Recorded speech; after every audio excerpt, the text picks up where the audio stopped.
camera, and whenever you're ready for time, here we go. Okay. Hello everyone, I'm Aaron Meyerhoff, a co-founder of Noble Roots Kitchen.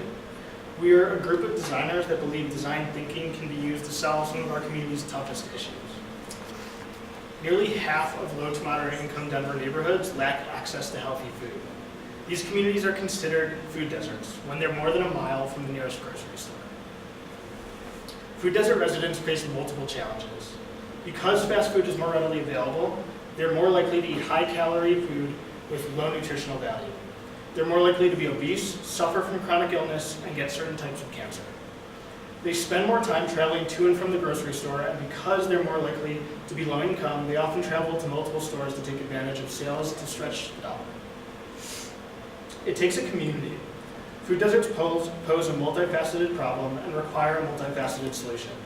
We believe in a community-centered approach that includes businesses and nonprofits playing an active role. Businesses across the U.S. are already spending more than $19 billion on food for the office. Colorado also has one of the strongest natural food industries in the country. Noble Roots Kitchen is a snack curation service with a social impact. We purchase snacks from Colorado-based businesses, deliver them to offices, and donate a portion of the proceeds to nonprofits working in food desert communities.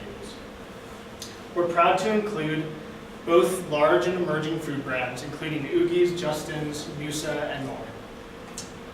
It can be difficult for new food companies to get feedback from their customers. Noble Roots Kitchen surveys employees to better tailor their snack delivery, as well as provide product feedback to food startups. Our business partners are going to benefit as well. They're likely to be able to offer their employees fresher and healthier food. We're going to save the office manager time and money on something that they want off their plate, and we're going to complement their corporate social responsibility initiatives. Local food industries are also going to benefit. We're going to provide new distribution channels for them and create consumer feedback loops to get these companies the information that they really need. Our mission is to use profits from servicing businesses and local food companies to give back to local nonprofits working in food deserts and bolster the most important parts of their program, which are nutritional and cooking education programs. With your help, we can get cooking. That's our slide since the beginning.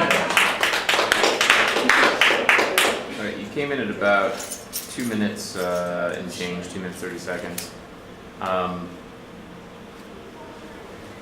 So it's such a common desire when you get up to talk about something you've been working on, to educate, and you're not getting a lecture. So I know we talked about the food desert piece, and I know you're still trying to figure out some business model aspects.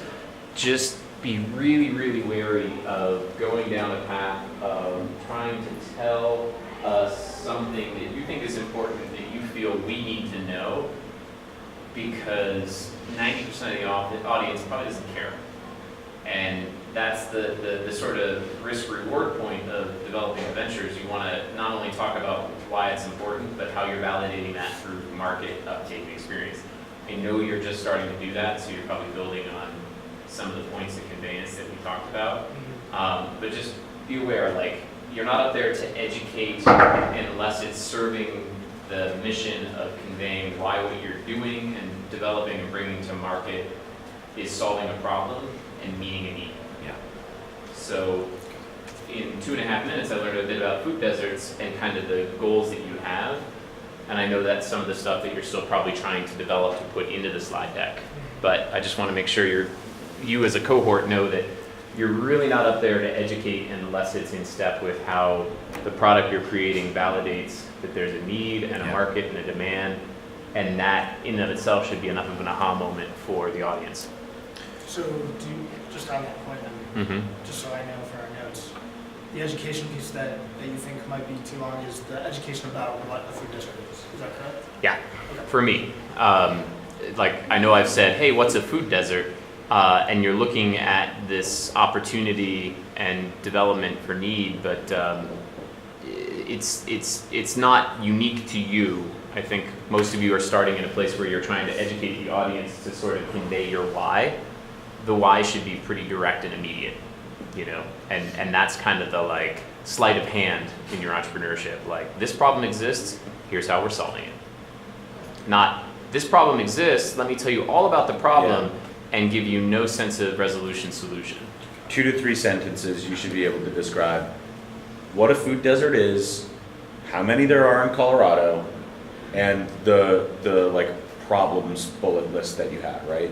People in food deserts are more likely to suffer from chronic illnesses and da-da-da and da-da-da. And like, boom, done. Now you're done talking about food deserts and you're refocusing back on the business. I think there are also a couple of other slides where you had bullets with a lot of text that you just could have summarized in 3 to 5 words and then talked around the other piece. Because it felt like on some of those slides you were just reading the bullets that were there. And, excuse me, somebody else. You guys left wondering, there was 2.5 minutes left that could have been filled with something. What would you like to hear us say? I would have liked to have seen a story about a family in a food desert. Yeah.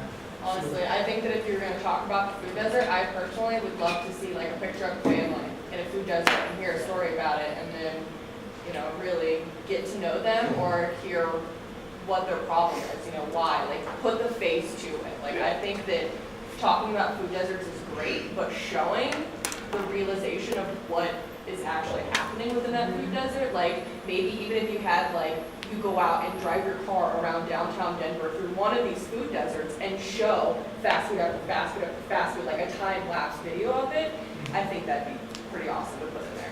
That would have grabbed my attention way more than all of just words. And maybe connecting the dots between, and I know you're still discovering this, but George Chorizo talked about story. Obviously, we had Chris today, so the story piece is fresh in your head.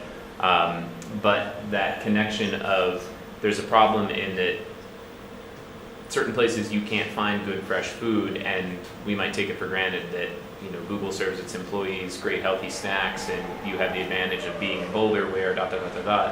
We want to connect the opportunity here to creating opportunities elsewhere. Yeah. And that storytelling piece gets you through that education, and people start saying aha and filling in the gaps. We played with having a story in it a couple times, and Okay. we're reworking the story piece. So for this time, we took it out. Story shouldn't be more than 30 seconds. Okay. Really. Like, it's got to be short and sweet. It's got to get to the hook. Because, again, before you know it, you're going to look up, you're going to be 3 minutes in, and you're still weaving this narrative about a story and not telling us at all about the business, right? So there were some other, like, how big of a business, how much money are companies spending on office snacks or catered office meals? Like, what are the kinds of companies that you're trying to target and work with, right? You did a great job of showing the companies that you're going to be buying from and supplying, but not who you're actually selling to, which is as much, if not more important. Pricing, margins, unit economics, your team, like there were some core chunks that need to be in there that weren't there, and I think that's why you ended up coming in such little timing. Yeah, add some more beef to it. Yeah. Anybody else have things? I wanted to see a picture of food too. Yeah. I would love seeing. We're getting ready to photograph our box. Okay, Yeah. Cool. So that'll be. Yeah, you did have some pictures you shared the other day, so that's helpful. Anything else in the 2.5 minute mark that you're kind of like, what about, how do they, where do they, what do they? I just wrote down 2 words. Yeah. You know, that's super helpful. Bring energy, man. I mean, I know like you're a pretty laid back guy, but you got to be up there and you got to show energy. Because if you're not excited about the story you're telling, why the hell should I be? What was the ask? Yeah. I think we're not sure what the ask is.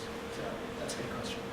If you're an office manager, if you work in a company where, you know, snacks are provided, or we can bring fresh, healthy food to you that serves a purpose, talk to us, meet with us. We'll have samples at our table, and you Yeah. can sign up to receive your first box.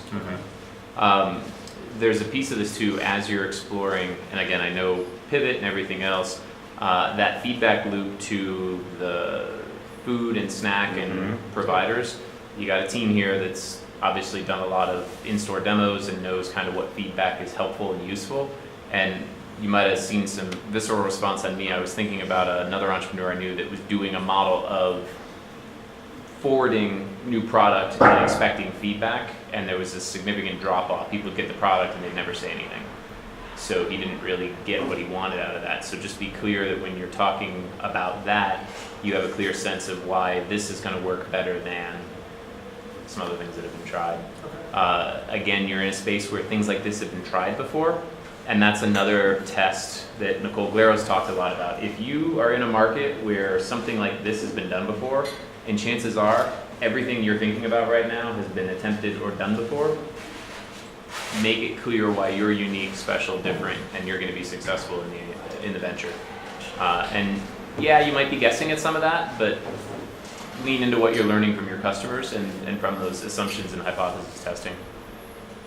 We are just about at time. Is there anything else that can be helpful for Aaron? Anything, Rebecca, you want to throw out there as a question or concern? Good job. Quick and dirty pivot. I think our other version with the catering version was a little bit stronger. To be Yeah. honest with This is the whole like, thing. I think we're struggling a little bit with the cohesion of like this new story. yeah, we had a very strong pitch previously, now we're trying to rework it. Okay. Well, I think working with Kyle and myself, we can start to get you at least to some of your pillars. Yes. And understanding that, because you'll be able to kind of put those pillars in, and then you can start to validate based on what you're seeing from customer feedback, those conversations, that discovery piece, and otherwise. And yeah, it's tough when you're introducing change. That could happen to any of you that are in here as well. So don't count on the fact that what you have today is what you're going to pitch at demo day. These decks might be changing daily or weekly depending on how things go. Is everybody going to be here on Tuesday? When? No, you? That's Did you fine. say when? For the On day. Tuesday. No, dinner's Wednesday. What's Like- that Tuesday? Anytime Tuesday. Kyle's just available Tuesday to work your Yeah, decks. we I will. want to spend a half hour with each team on Tuesday.